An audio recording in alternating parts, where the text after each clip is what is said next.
इसके हाथ में बांसुरी कहां से आ गई? हो गया विश्राम? थकान पूरी हो गई? सारथी हूं।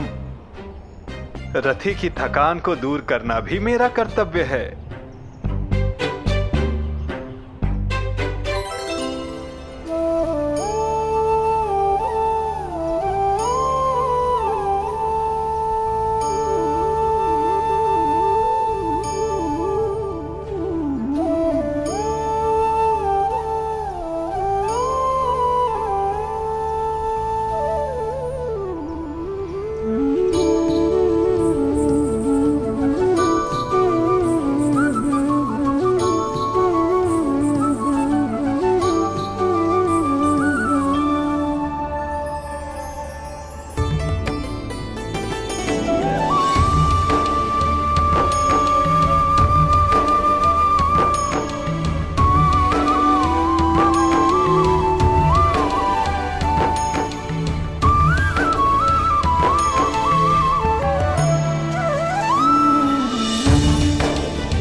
कैसा अनुभव हुआ?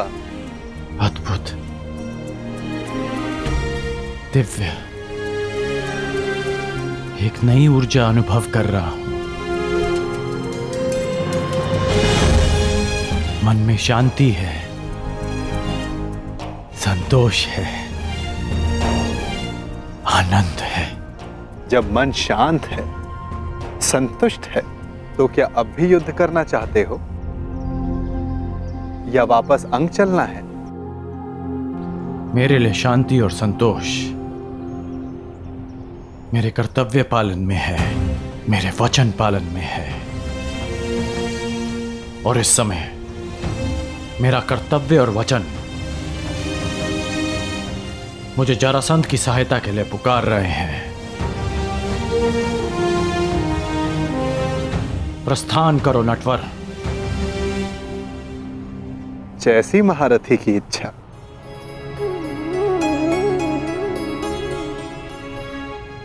आइए।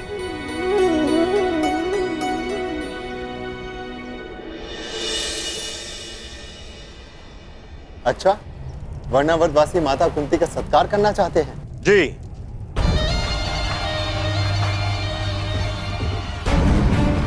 संदेश में कुछ ऐसा ही लिखा है।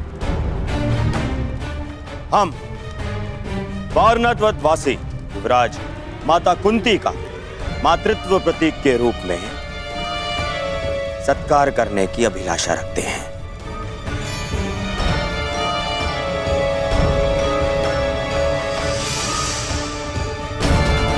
महाराज ये सौभाग्य प्रदान करके हमें कृतार्थ करें।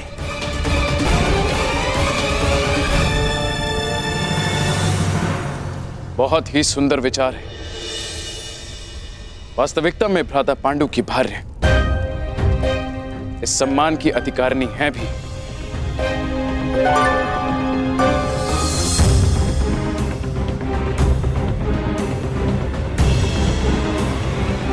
वो तो ठीक है ज्येष्ठ पिताश्री, परंतु एक बात समझ नहीं आई।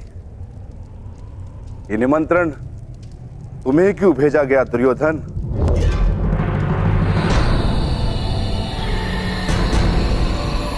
ज्येष्ठ पिताश्री या युवराज क्यों नहीं? इसलिए क्योंकि मैंने पुरोचन को बुलावा भिजवाया था। पुरोचन वर्णावत से आ रहे थे तो वो संदेश ले आए। मैं पहले मिल गया तो मुझे दे दिया संदेश। महान वास्तुकार पुरोचन को निमंत्रण क्यों दिया दुर्योधन?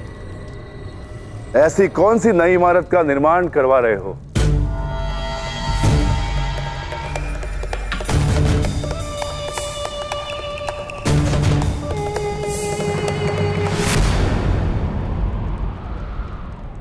नहीं, वो क्या है कि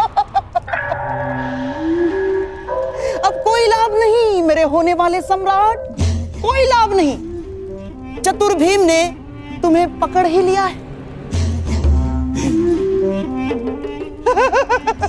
बात यह है भीम कि दुर्योधन अपने ज्येष्ठ भ्राता को भेंट देने के लिए एक सुंदर महल का निर्माण करवा रहा है।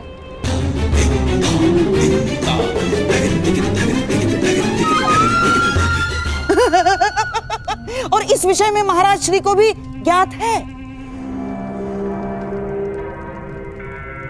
तुम ज्येष्ठ भ्राताश्री को भेंट दे रहे हो? वो क्या है ना भीम की, बचपन से हम प्रतिस्पर्धी रहे, परंतु अब तो भ्राता युधिष्ठिर युवराज बन चुके हैं तो स्पर्धा समाप्त हुई। क्यों ना बैर भाव भुलाकर एक नया प्रारंभ किया जाए। यदि ऐसा है तो मुझे अपने अनुज की भेंट सहर्ष स्वीकार है।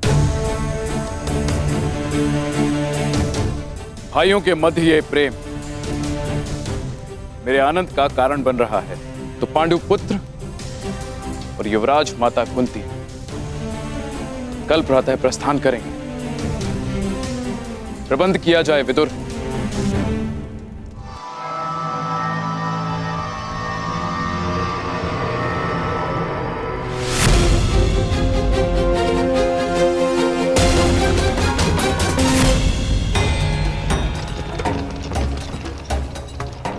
कब तक पहुंच पाएंगे हम? मार्ग का क्या भरोसा अंगराज, कदाचित कल प्रातः तक या मध्यांक तक या फिर संध्या भी हो सकती है। नहीं, हमें शीघ्र पहुंचना होगा। युद्ध प्रातःकाल प्रारंभ होने वाला है। योद्धा का युद्ध और मनुष्य का प्रारब्ध उसके कर्म के हाथों में होता है वीर। यदि इतनी ही शीघ्रता थी तो जलधारा के सामने इतना समय क्यों व्यर्थ किया? चला देते बाण, सुखा देते नदी को, मर जाने देते सारे जीव जंतुओं को। मैंने तुमसे पहले भी कहा है कि निर्दोषों का वध मुझे स्वीकार नहीं। यदि कोई लक्ष्य बिना रक्तपात के प्राप्त किया जा सके तो प्रयास अवश्य करना चाहिए।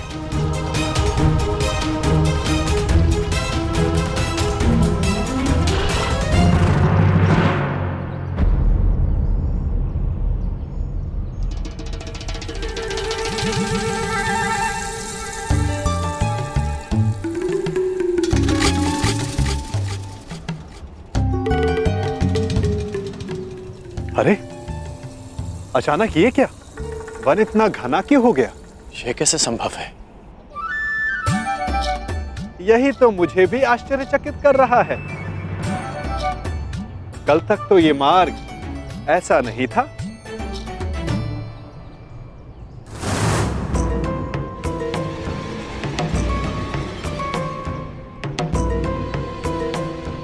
एक दिन में अचानक ऐसा क्या हो गया?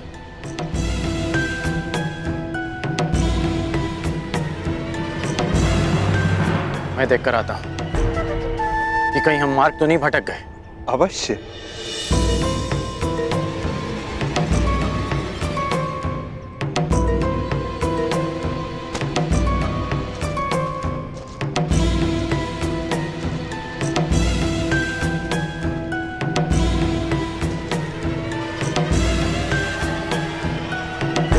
अंगराज!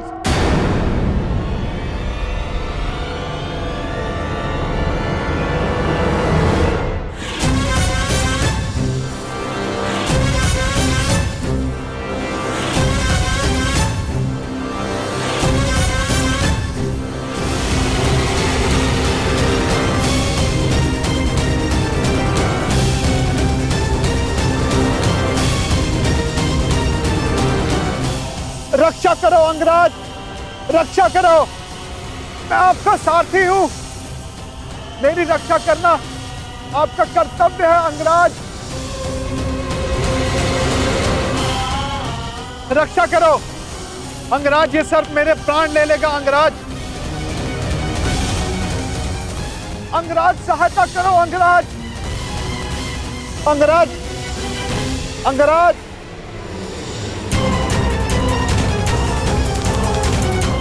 अंगराज, ये सर्प अपनी कुंडली कसता जा रहा है अंगराज।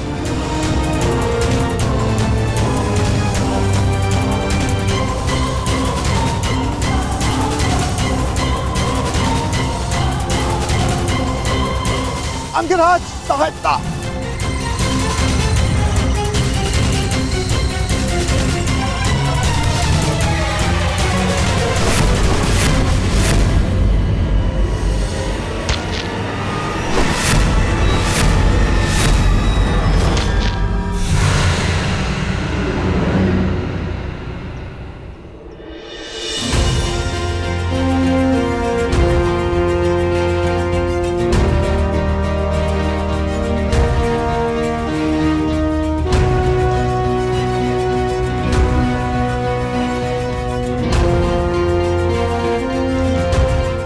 ठीक हो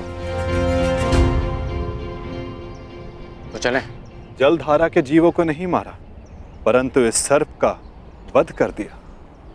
क्यों? तुम जीवित रहना नहीं चाहते क्या? निस्संदेह, परंतु वो सर्प भी जीवित रहना चाहता होगा अंगराज। मेरा तात्पर्य ये है, अभी कुछ ही देर पहले रक्तपात से बचने वाले, शांति और अहिंसा का समर्थक होने वाले अंगराज इस समय भिन्न व्यवहार क्यों किया? क्यों उस सर्प का वध कर दिया? क्यों अशांति की? क्योंकि परिस्थितियां भिन्न थी। हाँ, मैंने उस सर्प को मारा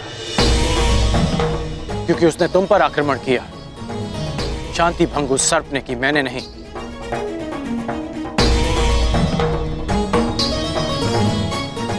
अब आपकी शंका दूर हो गई हो तो चले अंगराज। शंका तो तुमने प्रस्तुत की है, परंतु समाधान तो आपके लिए है अंगराज।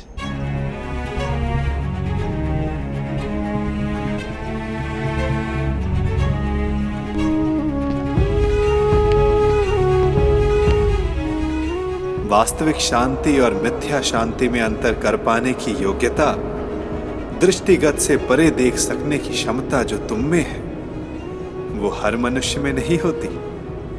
मैं प्रभावित हुआ।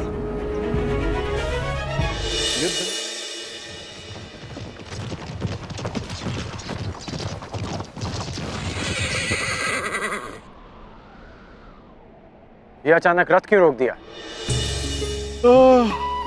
निद्रा का अनुभव हो रहा है अंगराज। तो यहां मेरे स्थान पर आने का कष्ट कीजिए, रथ मैं स्वयं चला लूंगा। मैंने कहा कि निद्रा का अनुभव हो रहा है, ये नहीं कि सोना है। हाँ, तनिक कुछ खा लूंगा तो स्फूर्ति अवश्य आ जाएगी।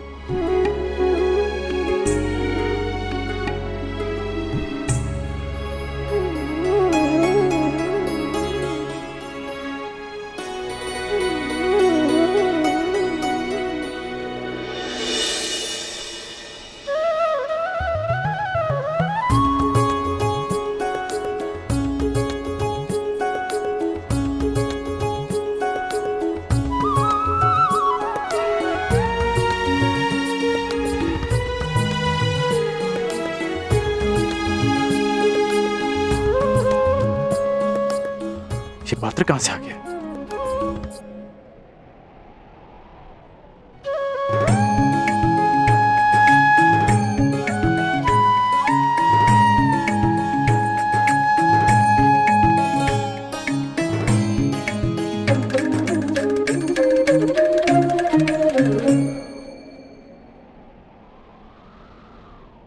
आपके मन का ये प्रश्न भी मैंने पढ़ लिया अंगराज। यात्रा कितनी लंबी होने वाली है, ये यात्री कहाँ जानता है। इसीलिए ऐसे समय के लिए ये माखन मैं हमेशा अपने साथ रखता हूं।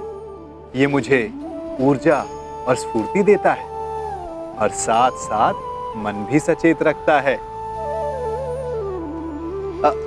खाओगे? खा लो। ठीक है, तुम इतना कह रहे हो तो खा लेता।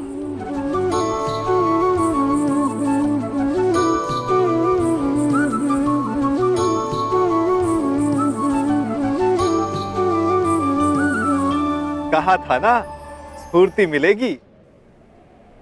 थोड़ा और मिलेगा? आहा, ये केवल मेरा है, परंतु आप सहयात्री हो इसलिए बांट लेता हूं।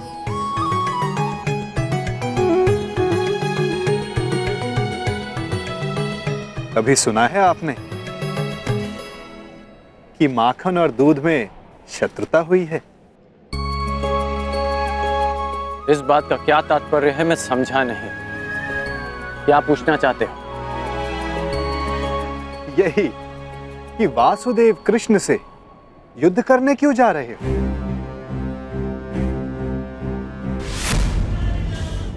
यही कि वासुदेव कृष्ण से युद्ध करने क्यों जा रहे हो?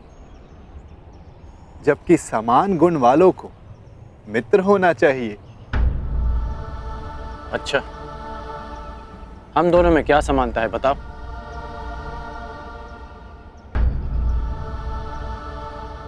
एक बालक जिसको जन्म किसी और ने दिया, पाला किसी और ने, जो बालपन से ही अन्याय और अधर्म से लड़ता आया हो, जिसका लक्ष्य अन्याय का नाश है, जिसने प्रेम किसी से किया और विवाह किसी और से करना पड़ा, और अब धर्म संस्थापन के लिए अथक परिश्रम कर रहा है। अब आप ही बताओ, क्या ये समानताएं नहीं है? कुछ असमानताएं भी हैं हमारे बीच। कैसी असमानताएं अंगराज? कृष्ण को जन्म किसी और ने दिया और पाला किसी और ने, परंतु मुझे मेरे सगे माता पिता ने पाला है। निसंदेह, परंतु लक्ष्य दोनों का समान है। इसीलिए इस यात्रा में एक दूसरे का सहायक होना चाहिए, विरोधी नहीं। कदाचित हम दोनों एक ही पक्ष में होते हैं। यदि मैं जरासंध को वचन नहीं देता कि मैं कृष्ण के विरुद्ध उनकी सहायता करूंगा। युद्ध में सम्मिलित होने का वचन दिया है या कृष्ण के विरुद्ध युद्ध करने का अंगराज? मैं समझा नहीं।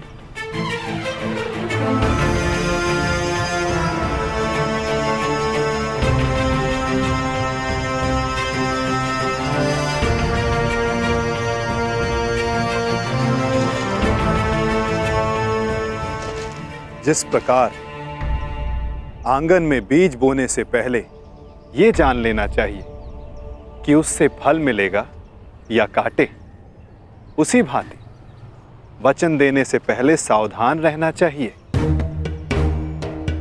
वचन ऐसा अश्व है जिसे समझ की रस्सी से ना बांधा जाए तो अनियंत्रित होकर अपने सवार को हानि पहुंचा सकता है। क्या आप जानते थे कि जरासंध वचन में आपसे कृष्ण के विरुद्ध युद्ध करने की मांग रखेंगे?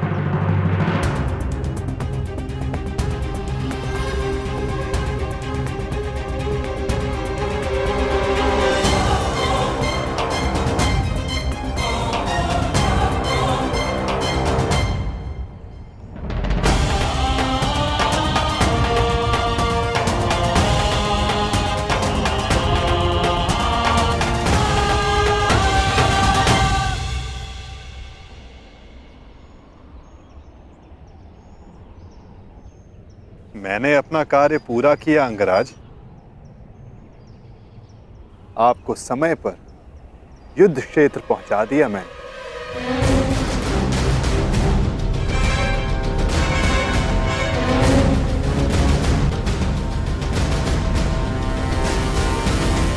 आवश्यक भी था, क्योंकि हम दोनों के यहां आने से पूर्व युद्ध प्रारंभ नहीं हो सकता था। तो आपको लगता है कि जरासंध आपके बिना युद्ध नहीं करेगा? मेरे बिना जरासंध युद्ध प्रारंभ कर सकता है, परंतु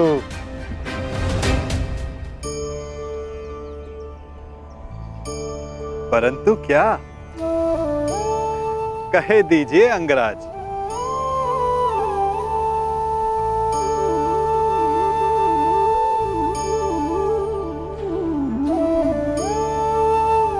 कहने की आवश्यकता नहीं, सारथी हैं आप, सचेत भी हैं,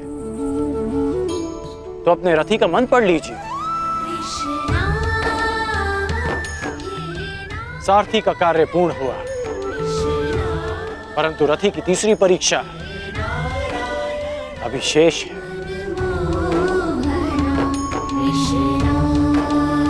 तीसरी परीक्षा? ये क्या कह रहे हैं आप अंगराज?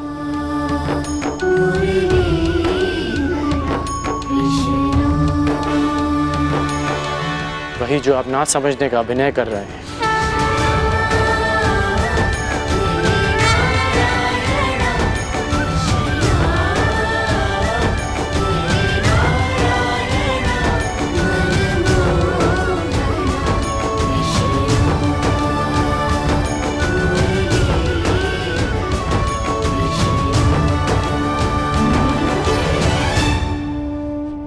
तीसरी परीक्षा? ये आप क्या कह रहे हैं अंगराज?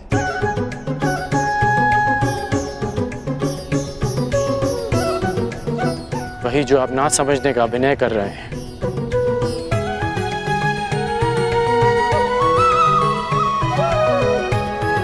मेरे गुरु परशुराम ने मुझे मानव के त्रिगुण व्यवहार को समझने का ज्ञान दिया है। मानव का व्यक्तित्व राज, सत्व और तम गुणों के संतुलन से बनता है।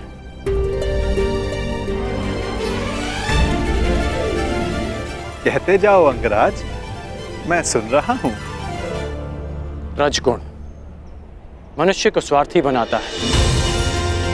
इसके प्रभाव में मनुष्य अपनी सुविधा के लिए दूसरों को कष्ट देता है। इसलिए मेरी पहली परीक्षा में लक्ष्य प्राप्त करने के लिए मुझे जल जीवों का नाश करना था। परंतु तुम रजगुण के प्रभाव को संतुलित करने में समर्थ रहे। और दूसरा गुण है सत्व गुण, जो मनुष्य को पवित्र बनाता है। उसमें दया, प्रेम जैसे गुणों का संचार करता है। परंतु उस पर नियंत्रण ना रखा जाए तो ये भले बुरे में अंतर करने की मति हर लेता है। मनुष्य को हर ओर अच्छाई दिखती है, वो आभासी शांति को सत्य समझ लेता है और बुराई का अंत नहीं कर पाता। हाँ, परंतु तुमने सत्वगुण को भी नियंत्रण में रखा। आभासी शांति का आवरण भेद दिया। मेरे प्राणों की रक्षा के लिए तुमने उस सर्प का वध किया। हाँ, और अब मैं तीसरी परीक्षा की प्रतीक्षा कर रहा हूं, तमोगुण की परीक्षा।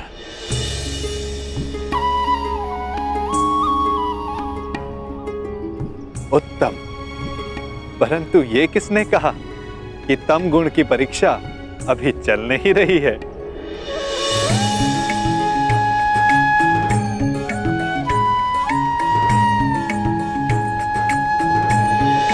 तमोगुण अंधकार के भांति हमें भ्रमित कर देता है।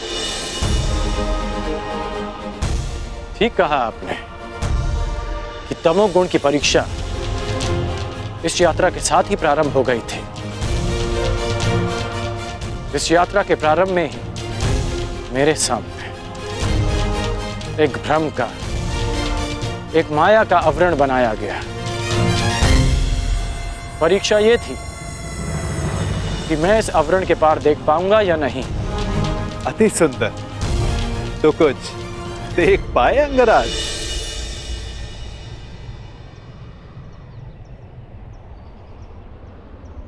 सबसे पहले इस नाटक के सूत्रधार को देखा, नटवर को देखा,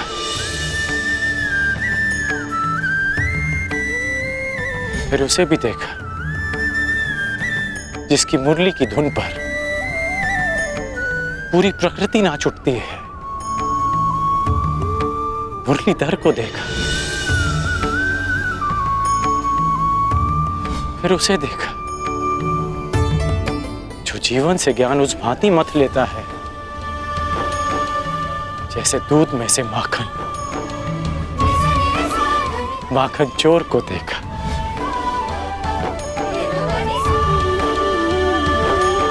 और फिर उसे देखा जिसके ये सब रूप हैं।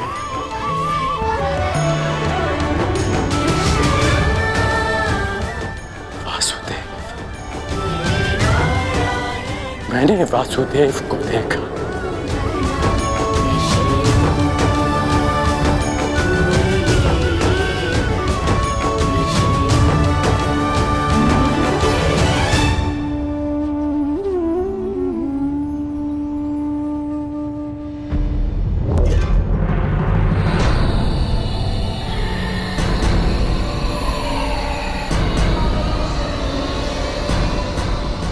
महाराज, यहाँ ना कोई सेना है ना वासुदेव। कहीं वासुदेव ने समर्पण का मन तो नहीं बना लिया?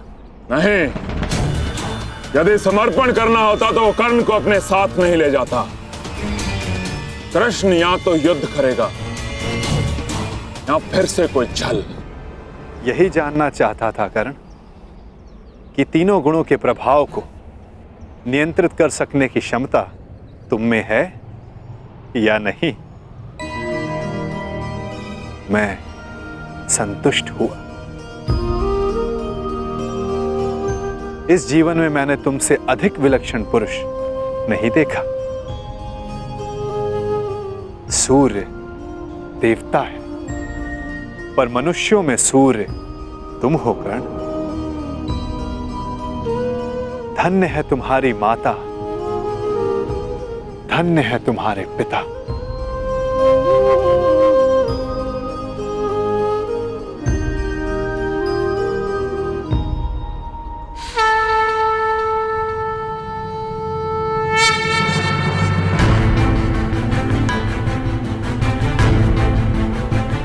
युद्ध की पुकार आ गई है कर्ण। मुझे जाना होगा। युद्ध में सम्मिलित होने का वचन तुम पूरा कर चुके हो। अब यह तुम्हारा निर्णय है कि तुम मुझसे युद्ध करोगे या मेरे पक्ष में रहोगे। जो भी निर्णय लेना सोच समझ कर लेना कर, क्योंकि आज का लिया गया निर्णय भविष्य का निर्धारण करेगा।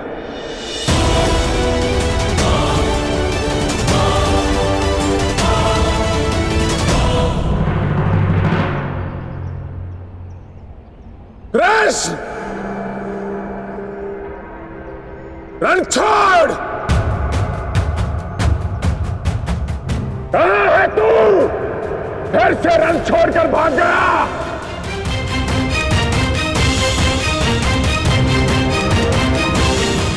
देख रहे हो, सबके समक्ष खड़ा हूं मैं, फिर भी सब मुझे ढूंढ रहे हैं, पुकार रहे हैं।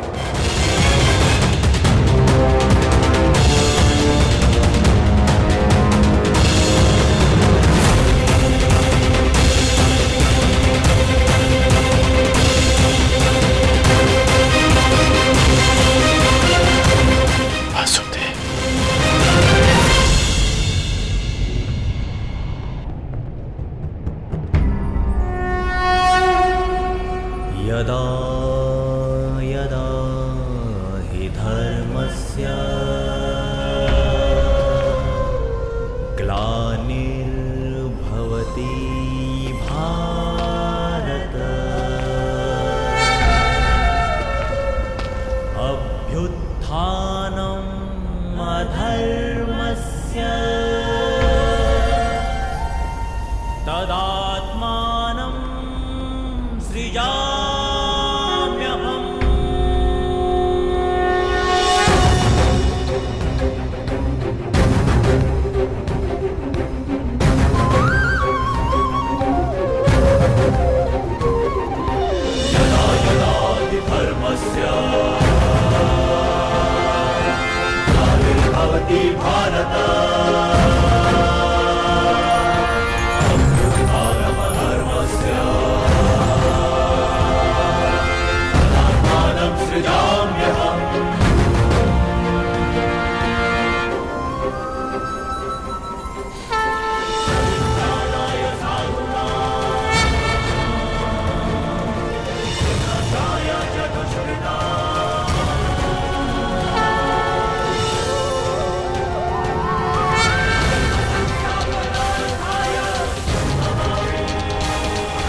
ही पहुंचा रणछोड़ अपने जीवन के अंतिम रण में।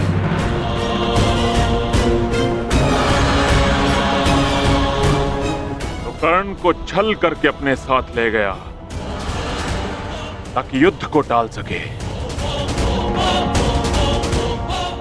और आया भी तो निहत्था बिना सेना के, परंतु फिर भी मैं प्रस्तुत हूं।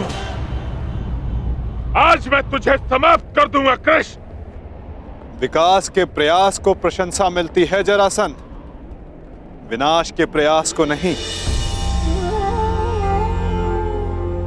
कितनी बार हमने युद्ध किया, क्या लाभ हुआ? सहस्त्रों सैनिक अकाल ही काल के ग्रास में समा गए। युद्ध तब श्रेष्ठ है जरासंध जब उसका लक्ष्य एक महान शांति हो, ना कि एक मिथ्य अभिमान की पूर्ति। मैं इस विनाश को रोकने का निमंत्रण देता हूं जरासंध, मित्रता का हाथ आगे बढ़ाता हूं, और इसका प्रमाण है कि मैं निशस्त्र आया हूं। अपने अहंकार की निद्रा त्यागो जरासंध, शांति का सूर्योदय चुनो। अरे जा रणछोड़, शांति कायरों की ढाल होती है, वीरों का आभूषण युद्ध होता है ग्वाले, युद्ध। मेरी चुनौती स्वीकार कर। संसार की, मानवता की ढाल शांति है जरासंध। जिसके पास विनाश की शक्ति हो उसे शांति का विकल्प पहले चुनना चाहिए। वीर वो नहीं जो पल पल में युद्ध को उपस्थित हो जाए। वीर वो होता है जो जब तक संभव हो युद्ध को टाले।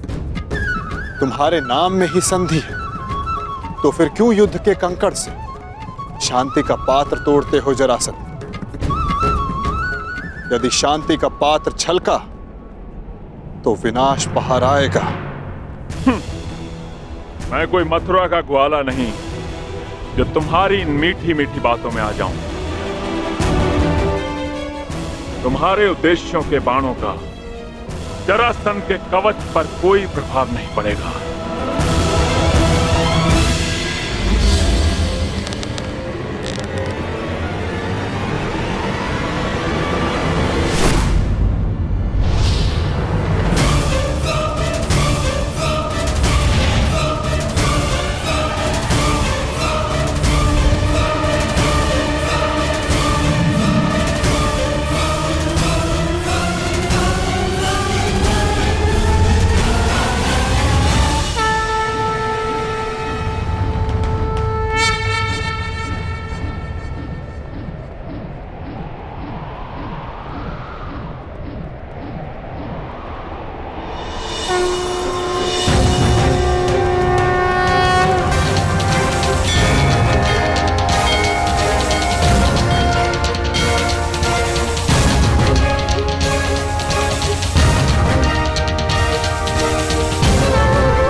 ये तुम्हारी दूसरी भूल है जरासंध, और मेरी अंतिम चेतावनी, शांति का अंतिम प्रयास।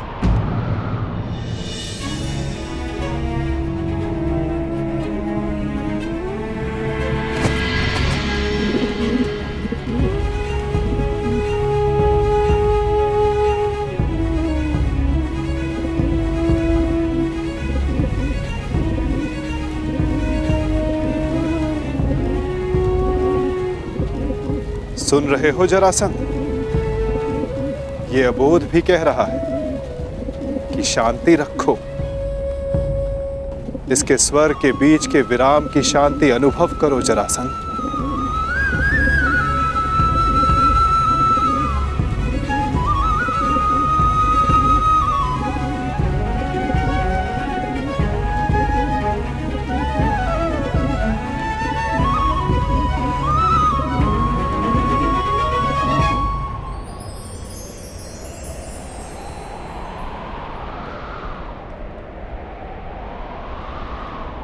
शांति का संदेश लाने वाले परिणाम जानना चाहता है वासुदेव, तो देख।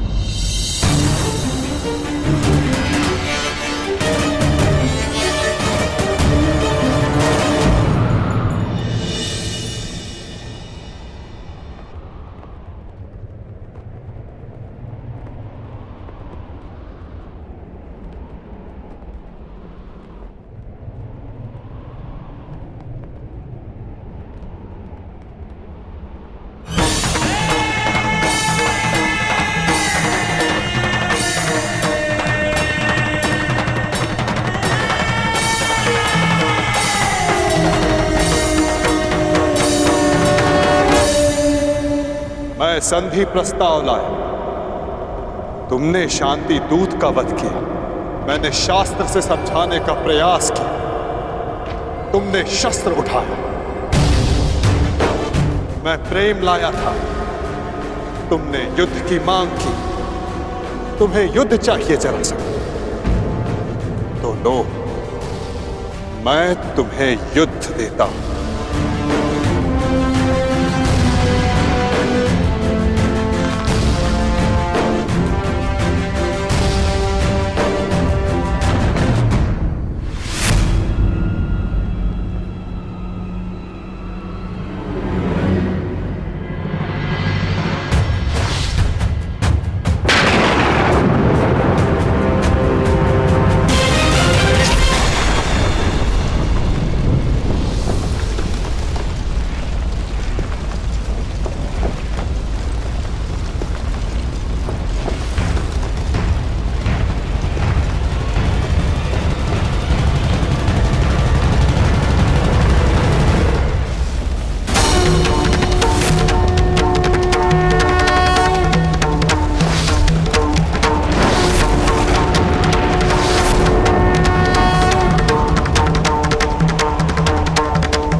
करेंगे वासुदेव उसका अहंकार भी।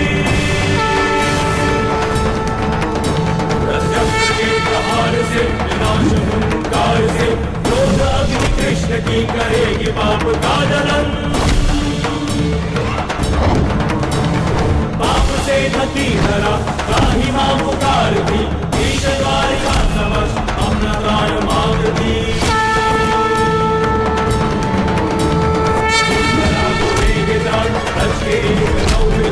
भूमिशाई करके पाप को सजेगी आरती।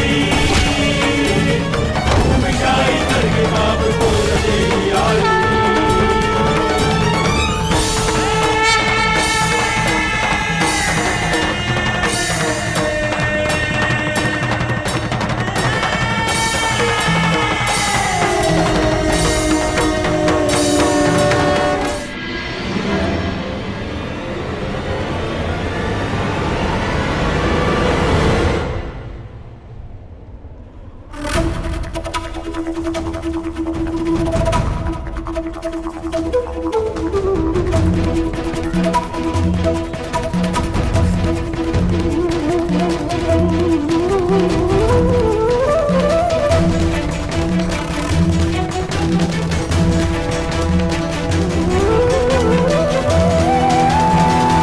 हर पाप के मार्ग में आना मेरा कर्तव्य है, परंतु नियति के मार्ग में आना मेरा अभ्यास नहीं।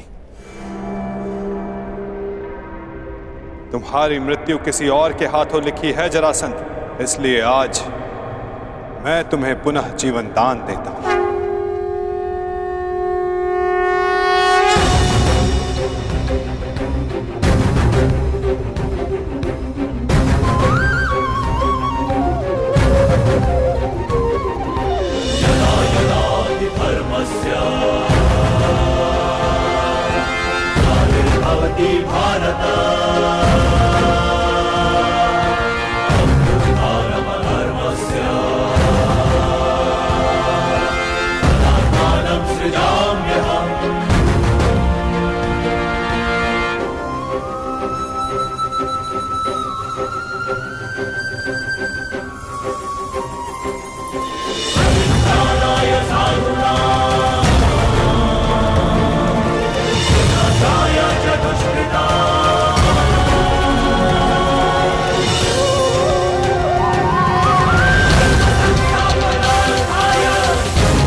क्या हुआ? युद्ध में सम्मिलित होने आए थे ना? युद्ध नहीं किया? आपने मुझे विकल्प चुनने को कहा, परंतु अवसर नहीं दिया। अब अनुभव हुआ कि मुझे यहां युद्ध में सम्मिलित होने के लिए नहीं, युद्ध का साक्षी बनने के लिए लाया गया था। अनगिनत जरासंधों से भरे इस संसार में एक कर्ण से वार्तालाप करके अच्छा लगा। तुम अब भी भ्रम के पार देख सकते हो कर्ण। युद्ध समाप्त हुआ और तुम्हारे वचन पूर्ति का उपकर्म भी।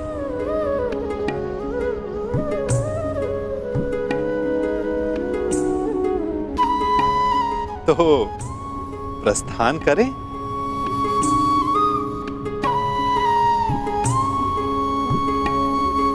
रुकिए।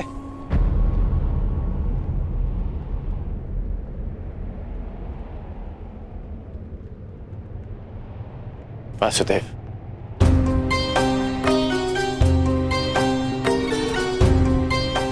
अपने आप नटवर हैं और ना मैं रथी, इसलिए अब ये रथ मैं चलाऊंगा। अब आपका सारथी मैं बनूंगा वासुदेव। मैं सदा नटवर था और सदा नटवर ही रहूंगा अंगराज। नियति ने हमारी जीवन यात्रा में तुम्हारा रथी होना निश्चित किया है और मेरा सारथी होना।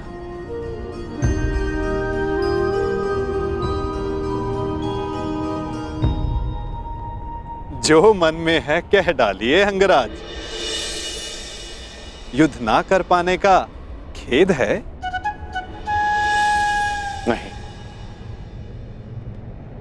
क्योंकि जिस युद्ध में आप सम्मिलित हों वहां किसी और का युद्ध करना व्यर्थ है।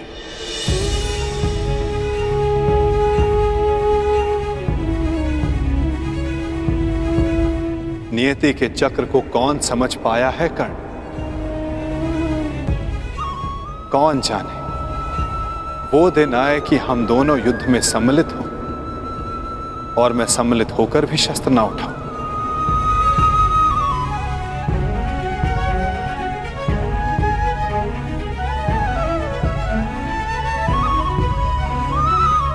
अरे अरे, इतना गंभीर क्यों हो गए?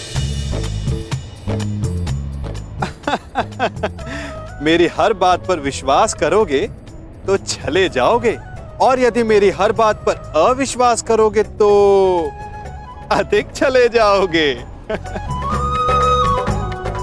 अब सोचने में ज्यादा समय व्यर्थ मत करो कर्ण, रथ पर बैठो। क्या अब भी कोई यात्रा शेष है?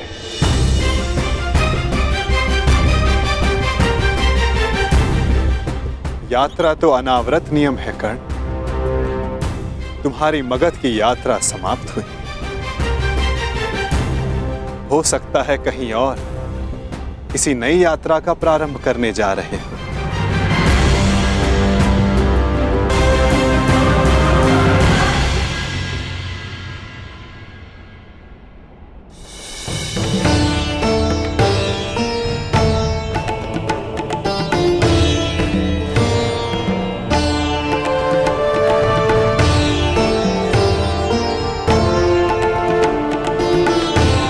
यात्रा मंगलकारी हो पुत्रों। हाँ युवराज, तुम्हारी कीर्ति की अग्नि से वारणावत की हर दिशा प्रकाशित हो।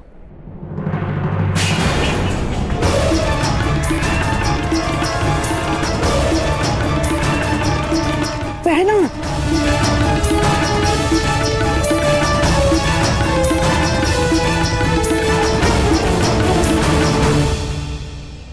ये तो अपशगुन है। यात्रा प्रारंभ करने से पूर्व आरती की थाली गिरना यह अशुभ संकेत है। मुझे लगता है कि आप लोगों को ये यात्रा स्थगित कर देनी चाहिए।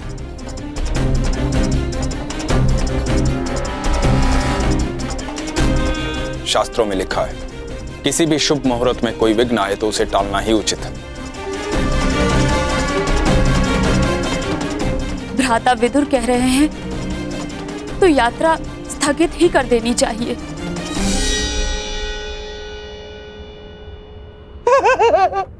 क्या क्या कह रहे हो बहना? अरे अग्नि तो पवित्र होती है, और कदाचित अग्निदेव ये संकेत दे रहे हैं कि इस यात्रा में वो पांडव भांजों के साथ ही है।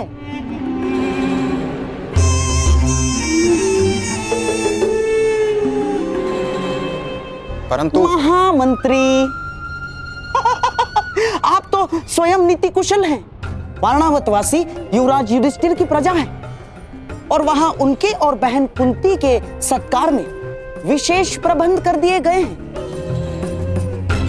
और अब यदि यह यात्रा स्थगित हुई तो न केवल प्रजा का उत्साह भंग होगा, बल्कि प्रजा में यह संदेश भी जाएगा कि युवराज युधिष्ठिर केवल एक अपशकुन के भय से अपने कर्तव्य से पीछे हट गए ना।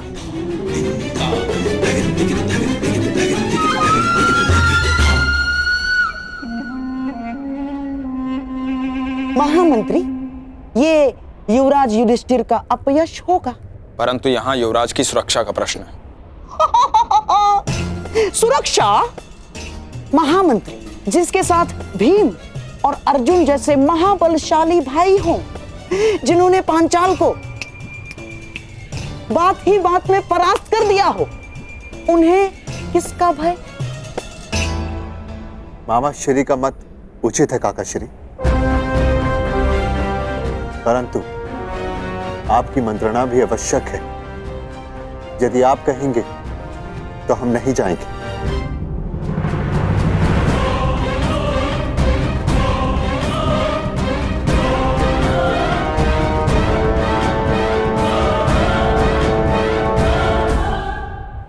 क्या आज्ञा है काकाश्री? ठीक है युवराज, आप प्रस्थान करें।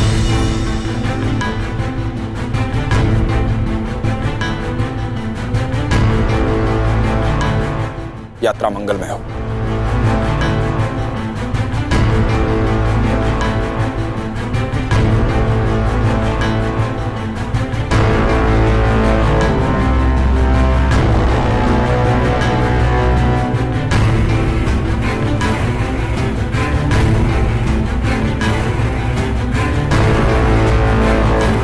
चलिए माताश्री।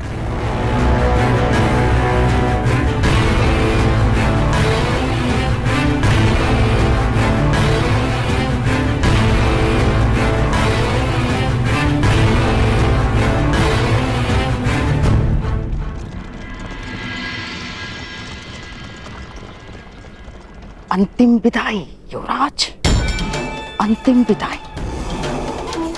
अब कदाचित हस्तिनापुर तुम्हारा मुख कभी न देख पाए।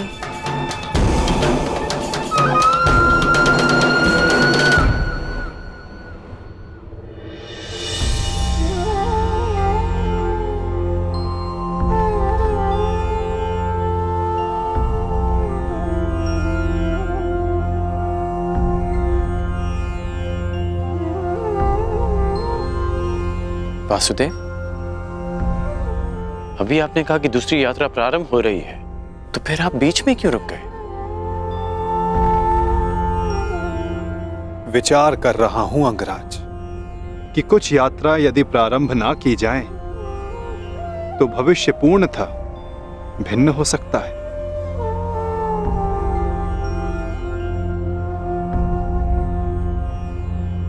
मैं आपकी ये पहेली भी समझ नहीं पाया।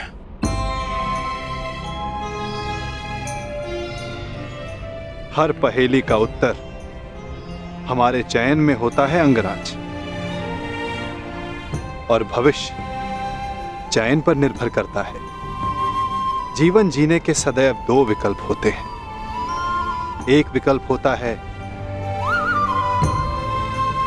इस पाषाण खंड की भांति, जो अपने अहंकार, अपने हठ, अपनी जड़ता के बोझ के कारण भारी और कठोर हो जाता है, जो ना अपना चुना हुआ मार्ग बदलता है और ना ही अपने विचार। उसका प्रारब्ध इस पाषाण खंड की तरह होता है।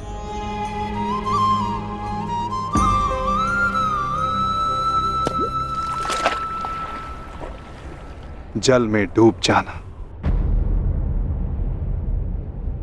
और दूसरा मार्ग वासुदेव?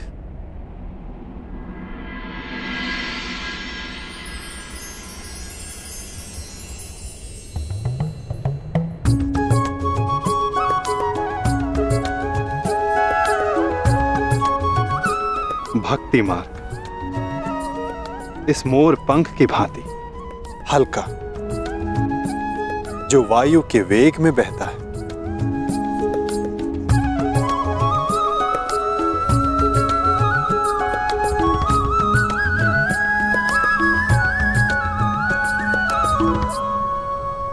जो इस मोर पंख की भांति होते हैं, वे अपने आप को ईश्वर की इच्छा के हाथों ऐसे समर्पित कर देते हैं जैसे इसने स्वयं को वायु को समर्पित किया। इसीलिए वायु उन्हें किसी भी ओर ले जाए, वे सदैव ईश्वर की गोद में रहते हैं। यदि हर बात में ईश्वर की इच्छा है और प्रकृति भी ईश्वर की गोद है, तो ये पाषाण ईश्वर की गोद में ही गया है। तो इस प्रकार तो ये दोनों मार्ग एक ही हुए ना वासुदेव? पाषाण हो या पंख, वायु के साथ बहें या जल में मग्न हो जाएं, रहना तो ईश्वर के साथ ही है।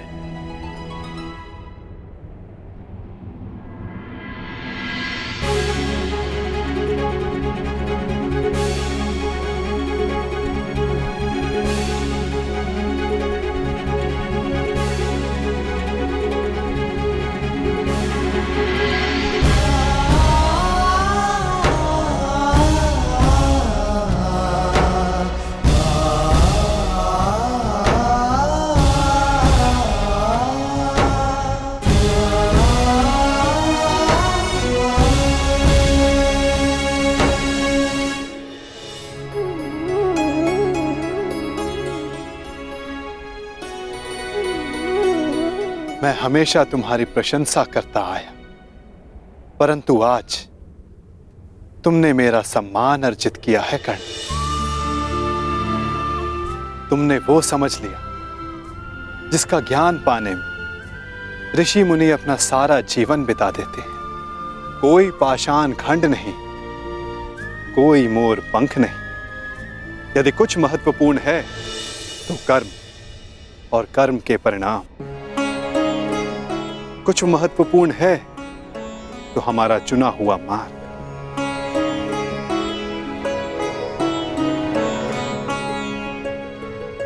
बहुत ज्यादा सोचते हो अंगराज, बहुत समय भी व्यर्थ करते हो।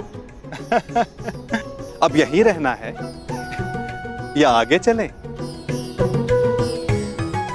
रुके तो आप हैं वासुदेव। कहा था ना, जीवन मार्ग में रुककर देख लेना चाहिए कि लक्ष्य उचित है या नहीं। और हमारा मार्ग हमारे साथ छल तो नहीं कर रहा है।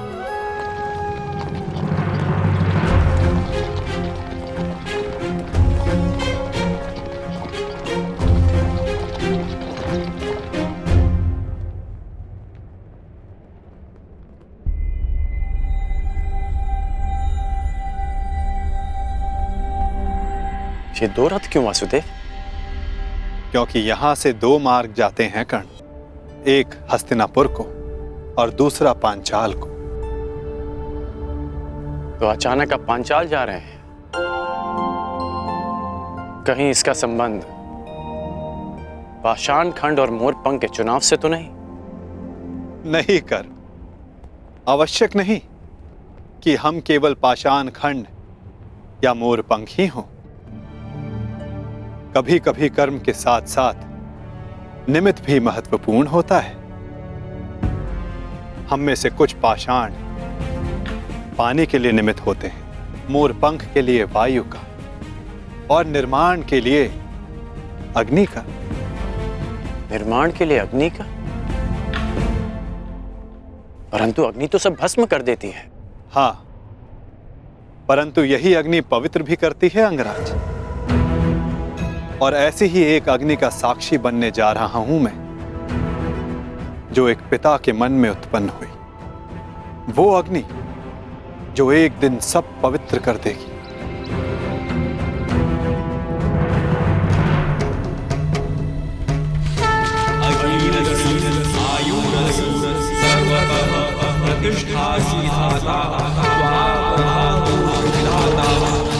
हमारे प्रतिशोध की अग्नि शांत करने के लिए दो अतिथि शीघ्र प्रस्तुत होंगे द्रौपद। मैं भी उनके स्वागत के लिए आतुर हूं ऋषिवर। तब से जब से द्रोण ने मेरा अपमान किया। ये कैसी विचित्र अग्नि है द्वारकाधीश? अग्नि अग्नि होती है कर्ण। हाँ, उत्पत्ति का कारण और उद्गम भिन्न हो सकते हैं। लालच की अग्नि, घृणा की अग्नि, छल कपट की अग्नि। आशा करता हूं जब कभी ऐसी अग्नि से तुम्हारा सामना होगा तो तुम उचित निर्णय लोगे कर्ण। एक बात का आश्चर्य है वासुदेव, आप पांडवों के ममेरे भाई हैं, तो मुझे लगा कि आप मुझे कुमार दुर्योधन से दूर करने का प्रयास करेंगे, परंतु आपने ऐसा नहीं किया। क्योंकि सारथी का कार्य केवल मार्ग दिखाना होता है अंगराज, चयन तो रथ ही करेगा।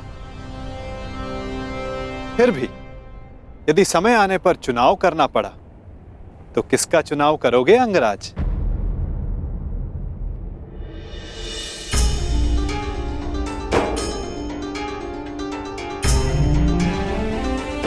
मित्र दुर्योधन का।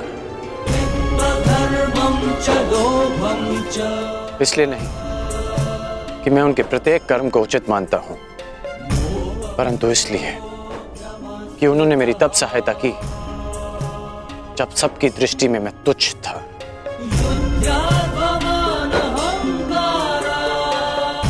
मैं पाषाण होने का विकल्प चुन चुका हूं, क्योंकि जल रूपी निमित्त बनकर दुर्योधन ने मुझे संभाला। चयन तुम्हारा है अंगराज, परंतु स्मरण रखना, हम कर्म चुनते हैं और कर्म हमारा परिणाम चुनता है।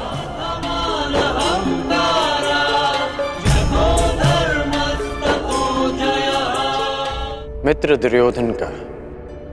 चयन तुम्हारा है अंगराज, परंतु स्मरण रखना, हम कर्म चुनते हैं और कर्म हमारा परिणाम चुनता है। और कुपक्ष में होने से कुपरिणाम भोगने की संभावना अधिक होती है कर्ण। तब भी मैं मित्र दुर्योधन को ही चुनूंगा। प्रणिपात वासुदेव।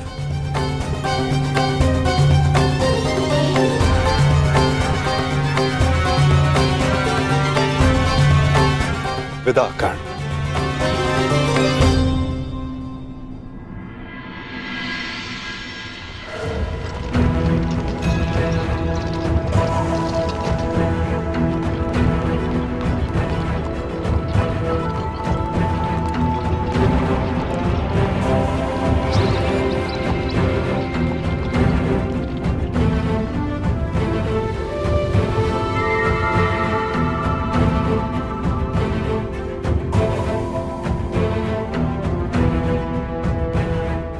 अति सुंदर। विश्वास नहीं होता कि भ्राता दुर्योधन आपको इतनी सुंदर भेंट दे सकते हैं।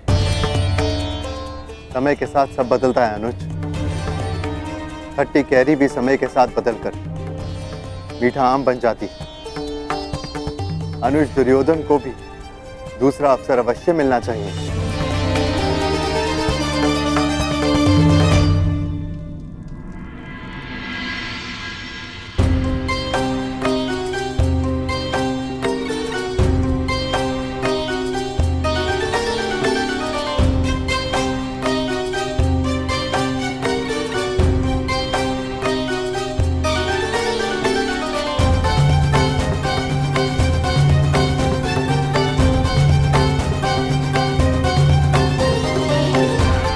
अद्भुत अद्भुत महल बनाया है पुरोचन ने। समझ में नहीं आता ये वास्तविक भवन है या भ्रम। मैं तुमसे सहमत हूं अनुज, परंतु इतनी सुंदर वस्तुएं सदैव भ्रम और छल ही होती है।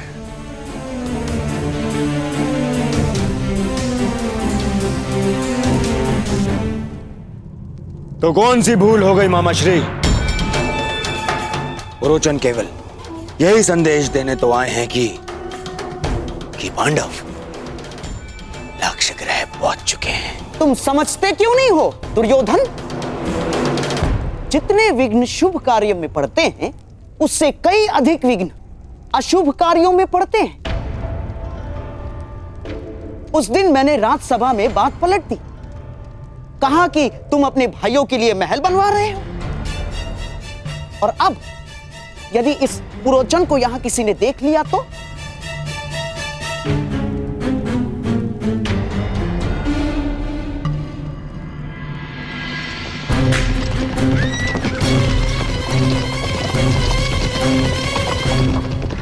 मत भूलो, षड्यंत्र तभी सफल होते हैं जब तक वो गुप्त रखे जाते हैं। भेद खुल जाने पर सारा खेल समाप्त, सफा चट।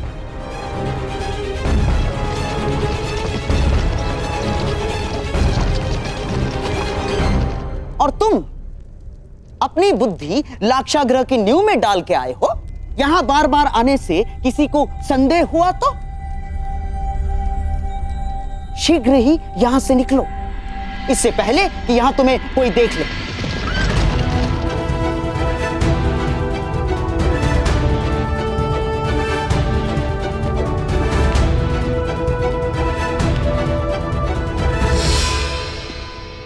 जी मैं तो बस ये पूछने आया हूं कि मुखाग्नि कब देनी है? शीघ्र, शीघ्र, अति शीघ्र, समझ गए? मामा श्री, परंतु यदि सब कुछ इतना ही शीघ्र हुआ तो भी तो लोगों को संदेह हो ही जाएगा ना। संदेह तो किसी भी स्थिति में तुम पर ही आने वाला है मेरे होने वाले सम्राट। परंतु मैं ये चाहता हूं कि बस ये संदेह पांडवों के अंत के पश्चात ही हो, उससे पूर्व नहीं ना।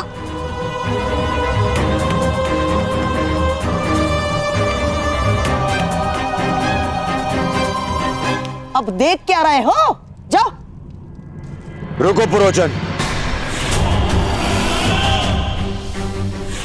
कहते हैं कि बड़े भ्राता को मुखाग्नि अनुज ही देता है।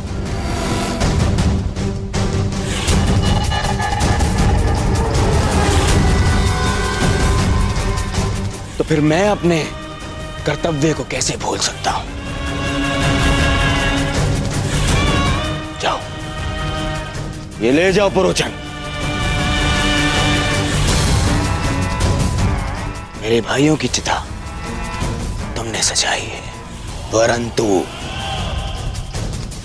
उनकी मुखाग्नि मेरी ओर से ही होनी चाहिए।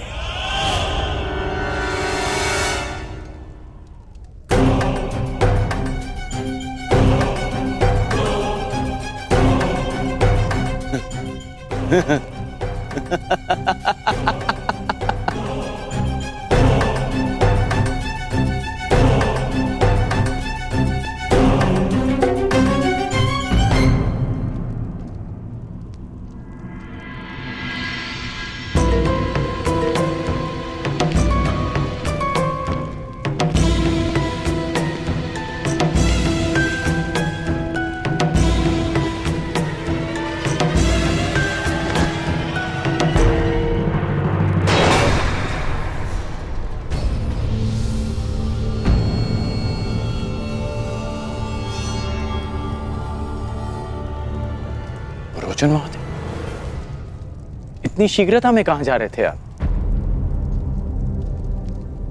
वर्णावत। मैंने आपकी सामग्री गिरा दी, मैं ही इसे उठा देता। सावधान अंगराज, ये अग्नि कहीं आपको जला ना दे।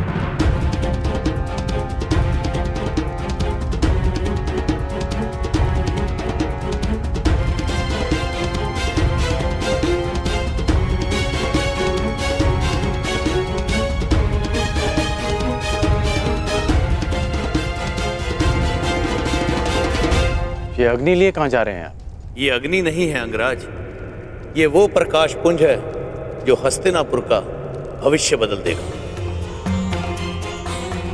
और साथ में आपका और मेरा भी, क्योंकि हम दोनों विजेता के पक्ष में हैं। अब मुझे आज्ञा दीजिए।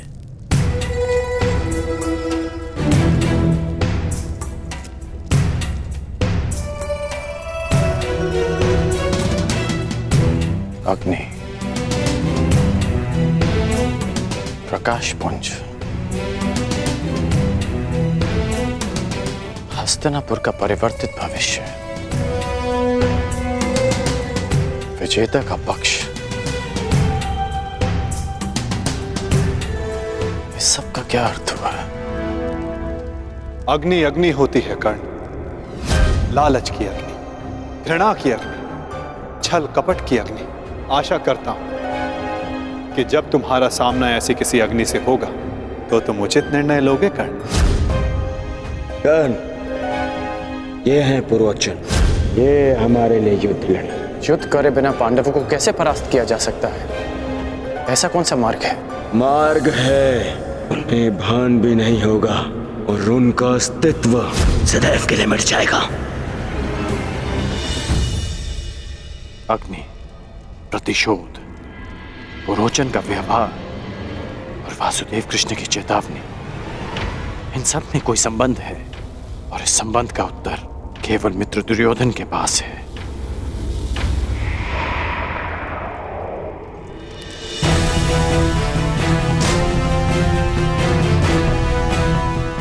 मुहूर्त आ गया है पांचाल राज। यज्ञ की पूर्णाहुति के लिए यहाँ महारानी का होना आवश्यक है। मैंने महारानी को यहाँ आने के लिए संदेशा तो भिजवाया था, परंतु मेरी समझ में नहीं आ रहा है कि महारानी को यहाँ आने में इतना विलंब क्यों हो रहा है। समय, मुहूर्त और ग्रह दशा किसी की प्रतीक्षा नहीं करते पांचाल नरेश। यही क्षण पूर्ण आहुति के लिए उपयुक्त है। यदि आहुति ना दी गई तो सारे प्रयास निष्फल हो जाएंगे। क्या महारानी के अतिरिक्त और कोई विकल्प नहीं है ऋषिवर? ये यज्ञ है पांचाल नरेश, नियमों से बंधा है। इसमें विकल्प की कोई संभावना नहीं। ओम अग्नि मिली पुरोहितम यज्ञासा देव अमृत विजम होता राम रतन धात्मम।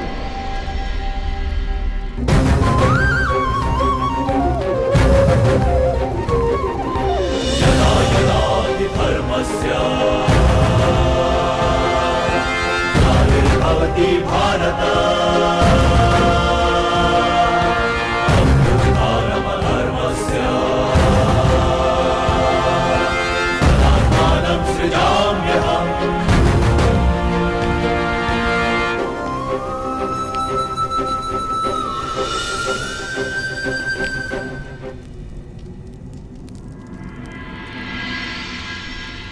विचित्र बात है, प्यासे के समक्ष जल रखा है और वो प्यास बुझाने का विकल्प ढूंढ रहा है। मैं आपके कहने का अभिप्राय समझा नहीं वसुदेव। अग्नि से बड़ा ना कोई पुरोहित है, ना उससे बड़ा कोई होत्र, ना उससे बड़ा कोई वरदायक, ना ही इच्छा पूर्ति का स्रोत। अयोनिज के लिए यही गर्भ है। जब अग्नि आपके समक्ष प्रस्तुत हो तो विकल्प क्यों ढूंढ रहे हैं पांचाल नरेश? क्या मैंने कुछ अनुचित कहा मुनियाज? परंतु ये प्रयोग अगर विफल रहा तो ये यज्ञ भंग भी हो सकता है। एक मनुष्य पुनः ये यज्ञ नहीं कर सकता। परंतु यदि इसी समय पूर्ण आहुति ना दी गई तो भी ये यज्ञ निष्फल होने ही वाला है ना। सोच क्या रहे हैं पांचाल नरेश? समय हाथ से जा रहा है। यज्ञ अग्नि प्रचंड हो रही है।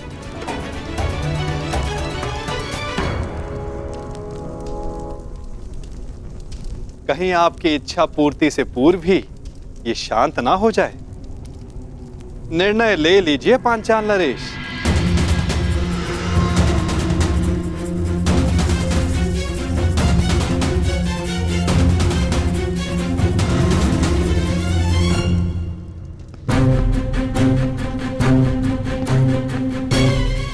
इतनी शीघ्रता से कहाँ जा रहे हो अंगराज कर्ण?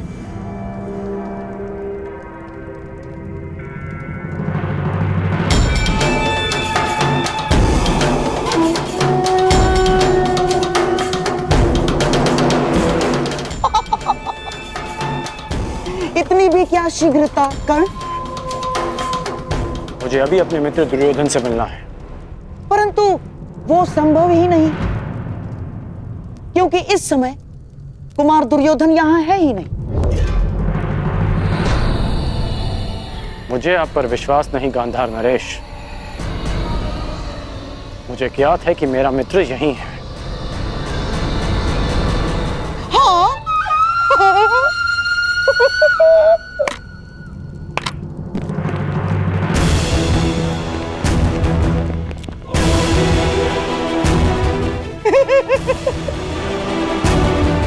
अब तो तुम समझ लो कि शकुनी नहीं चाहता कि कि तुम दुर्योधन से मिलो।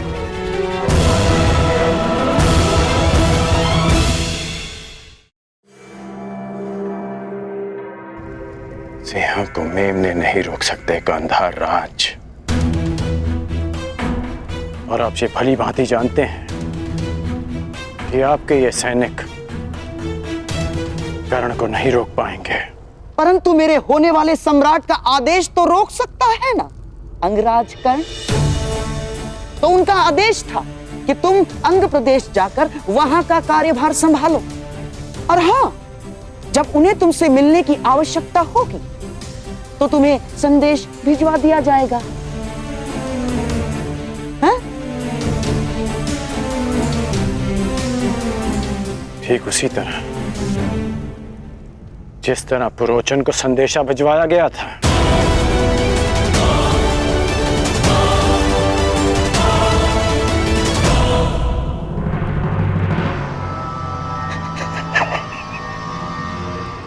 कुमार दुर्योधन के प्रति तुम्हारी निष्ठा की सराहना करता हूं मैं कर्ण, परंतु निष्ठावान तो पालतू कुत्ते।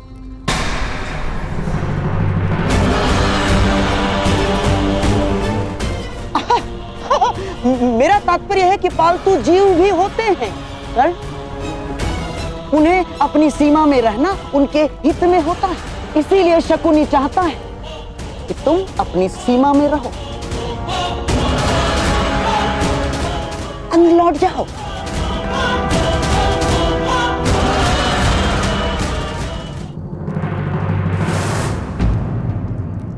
अंगराज कर्ण, इस उदाहरण पर क्रोध आ रहा है।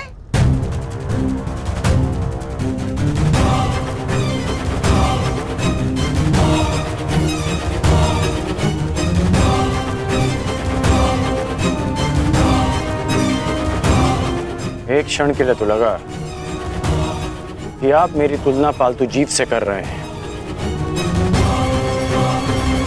परंतु फिर अनुभव हुआ कि ना मैं अपनी बहन के ससुराल में रह रहा हूं और ना ही अपने भांजे की कृपा पे पल रहा हूं।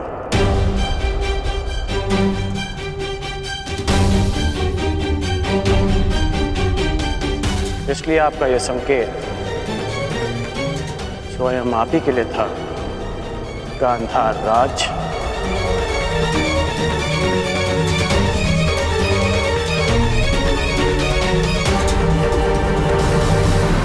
क्या हुआ? मेरे उदाहरण पर क्रोध आ रहा है?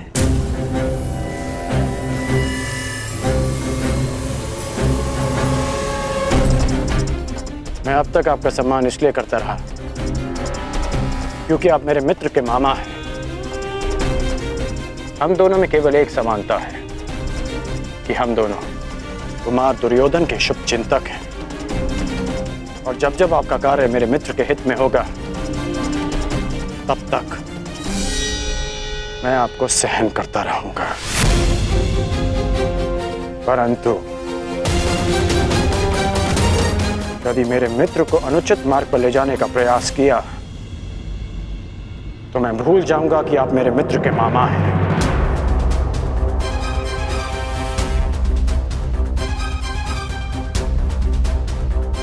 और उस समय आपका अंत उस पालतू जीव की भांति होगा जिसका आप अभी उदाहरण दे रहे थे। पुरोचन यहां क्यों आया था और उसका क्या लक्ष्य है, ये तो मैं जानकर ही रहूंगा।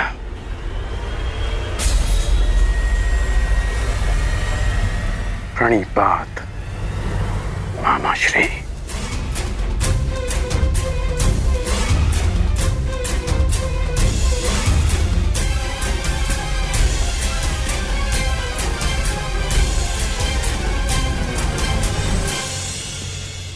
जब तक तुम्हें यह ज्ञात होगा कि पुरोचन यहां क्यों आया था तब तक पांडव भस्म हो चुके होंगे। पांडव कहीं दिख क्यों नहीं रहे?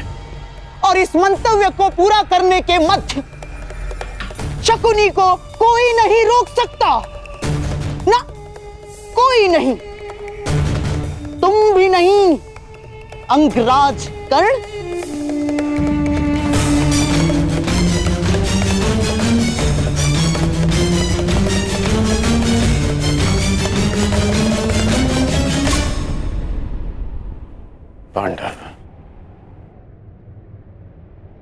पांडव ही मित्र दुर्योधन के शत्रु हैं। वो महल में नहीं दिखे, वो यहां नहीं है, कहां जा सकते हैं वो? वारनाव्रत।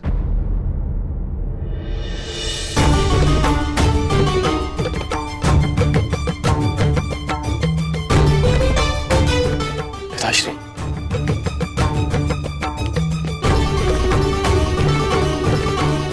आयुष्मान भव।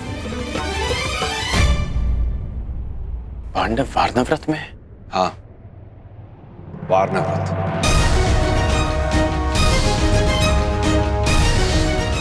रोचन महोदय, इतनी शीघ्रता में कहां जा रहे थे आप? वारनावत, ये अग्नि नहीं है अंगराज, ये वो प्रकाश पुंज है जो हस्तिनापुर का भविष्य बदल देगा।